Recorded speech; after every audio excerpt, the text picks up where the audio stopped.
بس بس بس بس بسم اللہ الرحمن الرحیم. بس بس بس بس بسم اللہ الرحمن الرحیم. خاموشی خاموشی. ایاک نعبد و ایاک نستعین. میں بس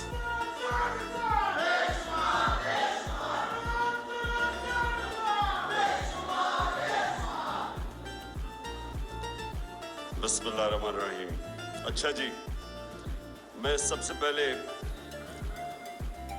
میرے ہمسائے اعتزاز آصر نے ایک کامنٹ کیا، پہلے میں اپنی بات ادھر سے شروع کرتا ہوں. انہوں نے کہا کہ بہت زیادہ اپنی تقریروں میں آپ دین کا استعمال کرتے ہیں.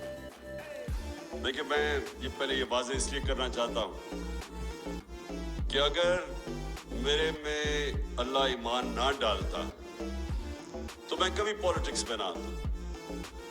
کیونکہ ایک آدمی جس کو اللہ سب کچھ دے بیٹھا تھا، جس کو پولیٹکس کچھ دے ہی نہیں سکتی تھی، شاید ہی کسی پاکستانی کو اللہ نے پولیٹکس سے پہلے مل چکی تھی. میں صرف پولیٹکس میں ایک وجہ سے آیا تھا کہ میرا دین ہی نہیں، جو بھی اللہ نے دنیا میں پیغمبر بھیجے، وہ ان کی جو بنیادی چیز کہ دنیا میں آنے کا مقصد کیا ہے، وہ تقریباً سارے بھی جتنے اللہ کے پیغمبر، انہوں نے ایک ہی بات کی کہ جتنا اللہ آپ کو نوازتا ہے، جتنی آپ کو نعمتیں بخشتا ہے، اتنی آپ پہ ذمہ داری ڈال دیتا ہے کہ آپ ان نعمتوں سے اپنے ملک میں انسانیت کی کیسے خدمت کرتے ہیں. یہ سارے اللہ کے دینوں کی بنیادی میسج ہے. تو دو طرز ہے زندگی کے، ایک آپ اپنے لیے جیے اور آسان زندگی ہے وہ، اور میرے لیے بڑی آسان زندگی تھی. اور ایک دوسرا ہے کہ آپ ذمہ داری بحیثیت انسان اپنی ذمہ داری اٹھائیں اور کوشش کریں کہ اپنے معاشرے کے اندر لوگوں کی زندگی بہتر کریں. تو یہ دو مختلف، ایک میٹیریل لائف ہے اور دوسرا اسپرچل وے آف لائف ہے.